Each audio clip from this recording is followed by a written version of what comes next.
We are on opinion argumentative prompt number 3, and we're going more traditional today. I want you to argue about what you think is the best Thanksgiving food. Think of all the food that is on your table at Thanksgiving and pick your favorite item.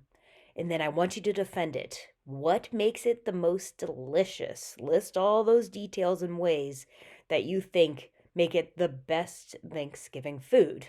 This prompt was inspired by a argumentative battle that took place in one of my undergraduate classes where the green bean casserole emerged the winner of the best Thanksgiving foods. Very controversial, let me tell you, but highly enjoyable. So think about what is your favorite Thanksgiving food and argue why you think it is the best.